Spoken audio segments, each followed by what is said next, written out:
নমস্কার বন্ধুরা, শীতকাল এলেই গ্রামের দিকে পাটিসাপটা পিঠেটা হয়ে থাকে।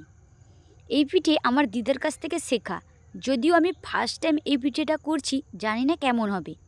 এই জন্য প্রথমে 2 ঘন্টার আগে আতপ চালটিকে একটা গামলার মধ্যে ভিজিয়ে রেখেছিলাম। এরপর হামানদিস্তার সাহায্যে চালের গুঁড়োটাকে তৈরি করে নেব।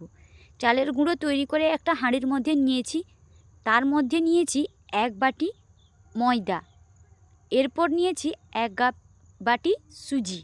এরপর সামান্য উষুম গরম জল দিয়ে ব্যাটারটাকে তৈরি করতে হবে, একটুখানি পাতলাই তৈরি করতে হবে।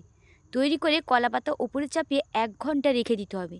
তার মাঝে আমি একটা নারকেলকে কুড়ুনির সাহায্যে কুড়িয়ে নেব। কোরানো হয়ে গেলে একটা কড়াইয়ের মধ্যে নারকেল কোড়া, সামান্য পরিমাণ চিনি, এছাড়াও দিতে হবে গুড় দিয়ে আমি হাতের সাহায্যে মাখিয়ে 20 থেকে 25 মিনিট রেখে দেব। রাখা হয়ে গেলে একটা গ্যাসের ওপর কড়াইটিকে বসিয়ে খুন্তির সাহায্যে সামান্য পরিমাণ নাড়িয়ে একটা ছইয়ের আকার তৈরি করে নিতে হবে। তৈরি করা হয়ে গেলে এপাশে উনানের ওপর তাওয়া বসিয়ে কলাপাতার ওপর সর্ষের তেল দিয়ে ব্যাটারটিকে দিয়ে কাপড়ের সাহায্যে এদিক সেদিক করে নাড়িয়ে নিতে হবে।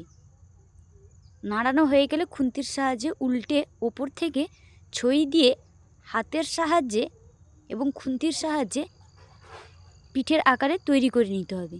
এরপর রেডি হয়ে যাবে এইরকম পাটিসাপটা পিঠে। আপনারা বানাবেন, সত্যি অসাধারণ।